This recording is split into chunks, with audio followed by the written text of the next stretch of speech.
I'd like to acknowledge the traditional custodians of the land on which we are gathered here today, pay my humble respects to the Larrakia elders past and present.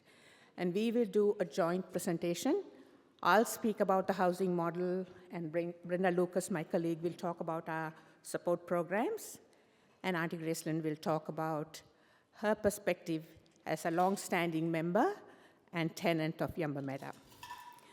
Yumba Meta started its journey in 1973.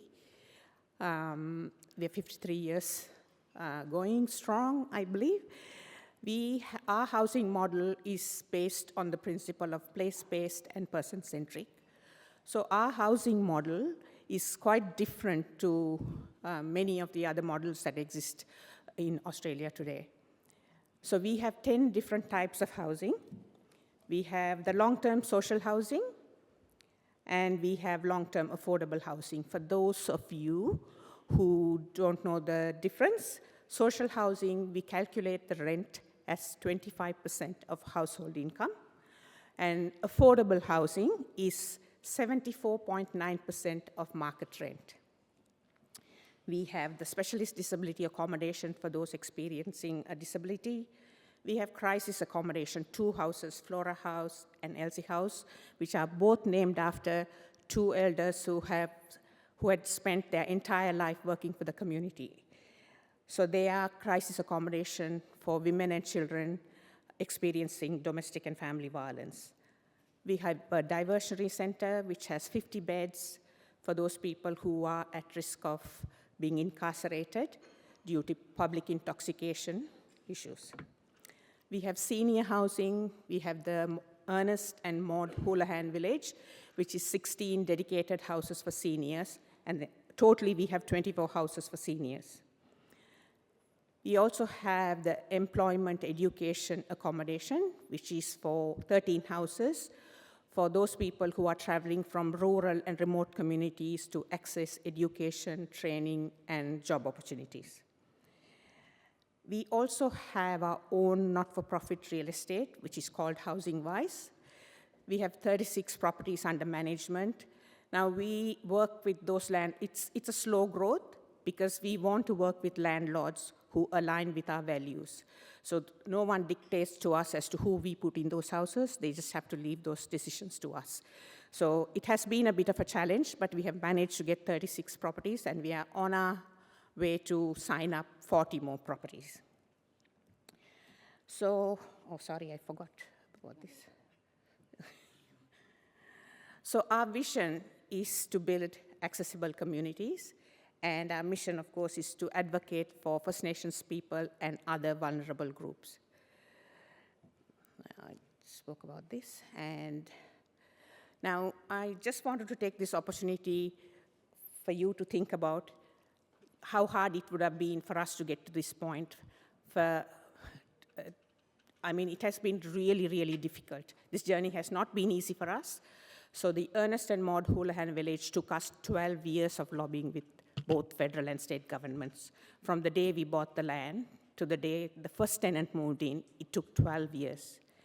And our Karingal patient accommodation, that took us 14 years from the day we started to the day the first client moved in, 14 years.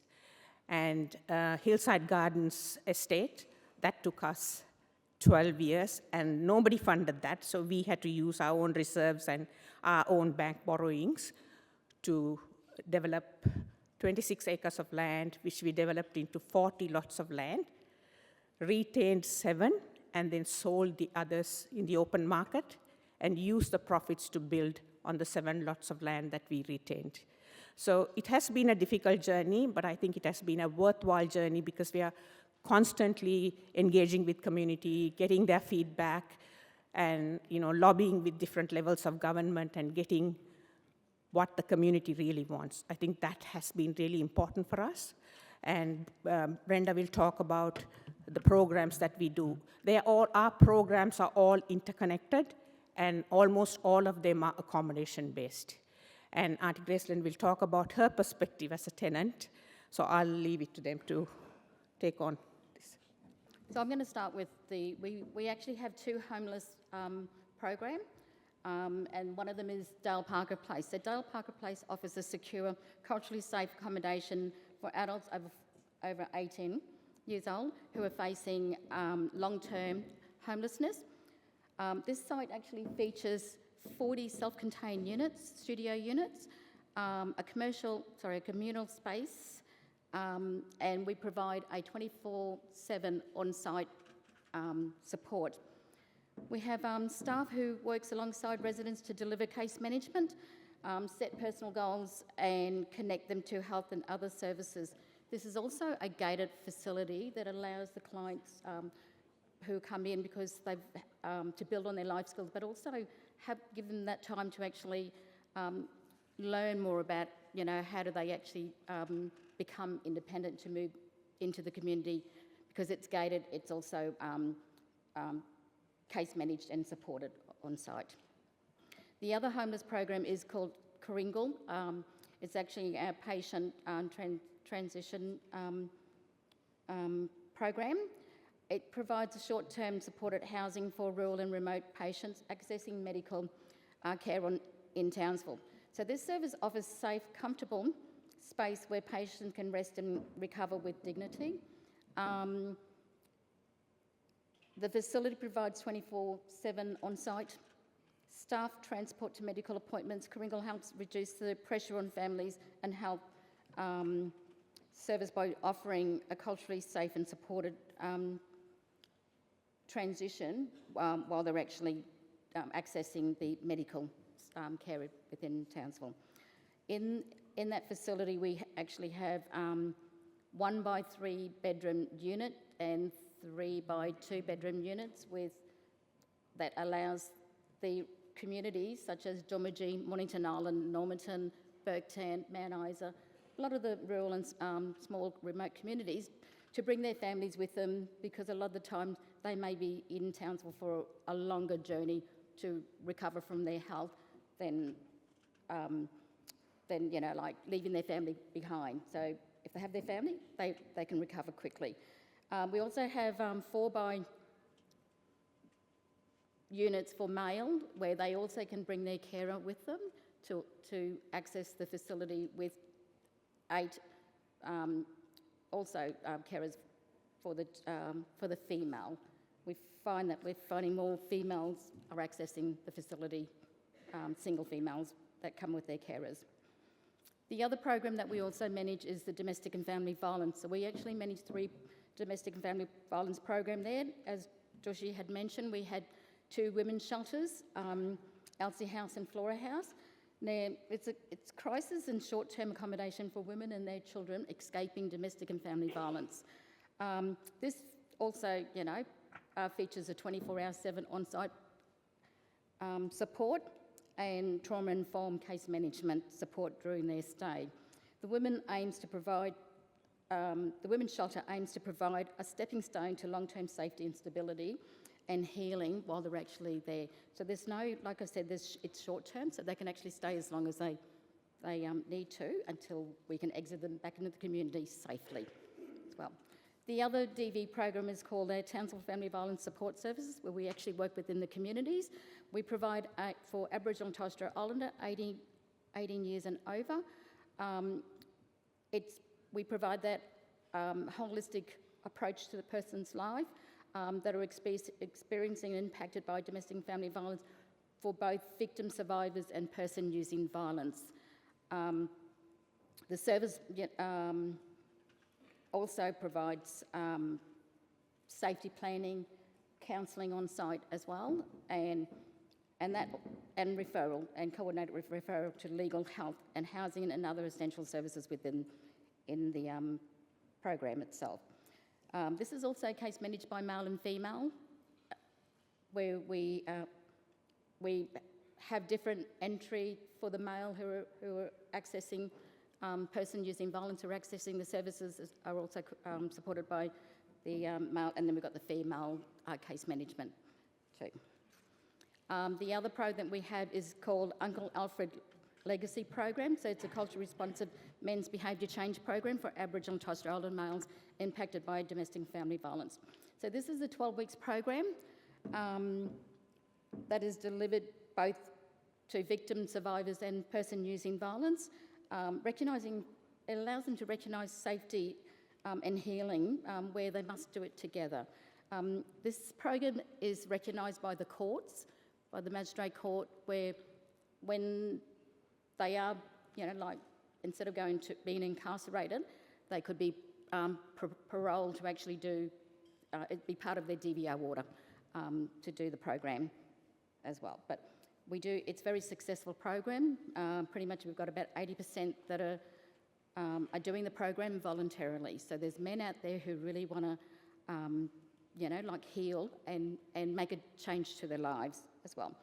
So the other one is the high-risk team. So I'm not quite sure whether everyone's heard about the high-risk team. So we also represent the First Nation Cultural Advisor on the program within Queensland. It's a multi-agency collaborative group that identifies and coordinates intervention for most dangerous cases to ensure that the First Nation Cultural Advisors provide a cultural advice and guidance to ensure interventions respect local protocols and advocacy for both victims, survivors and person using violence too. So they were the 3 DV program. The other program, as mentioned, is Reverend Charles Harris Diversion Centre. It's a sobering up facility for people who are engaging in public intoxication and at risk of incarceration. So as we mentioned earlier, it's a 28-bed for male and 22 beds for female. 24-hour support on site too. And the only way that they come out to our program is accessing in Community Patrol, which is Murray Watch and QPS, Queensland Police Services. While they're actually out there and wanting to make a change to their lives, we have Breaking the Cycle program that actually supports Aboriginal and Torres Strait Islander people affected by alcohol and other drug misuse. This program offers case management and one-on-one support who are with a strong focus and on reconnection to communities. So that's, allowing them to, give them the opportunity to stay off the alcohol and other, drug misuse to be able to move forward within in their lives and maybe return back to country as well. Following on to that, we also manage a early tutoring and mentoring program, which we cater for 8 to 7-year-olds. Wilbara Thalgara, we are one big family. Our goal is to strengthen cultural identity, enhancing engagement with schools and build confidence through stable and supportive relationship with the children. So that allows us to take these children from 4 schools that we actually, local schools within Townsville, during school time to actually provide some school engagement, and it actually allows us to support them to engage in school engagement and also increase their attendance. That's getting them to love education. If a lot of our children don't actually have the opportunity to learn when they're in a big classroom, there could be like 20 or 30 kids. So those are the ones that are naughty, they're actually being sent outside the classroom and sit out there without any other guidance and support. So we've actually taken that on because we feel that these young children need some opportunities and chances that, there are services out there that has can actually make a difference to their lives and allow them to learn and build that self-confidence and to enjoy education. So we based it on, because we have emotional support and connection and also that trauma-informed learning as well.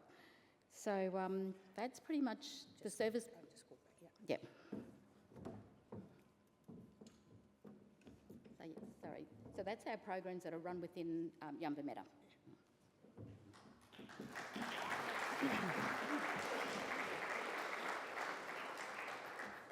Just wanted to highlight what the projects that are coming up for us in the next year.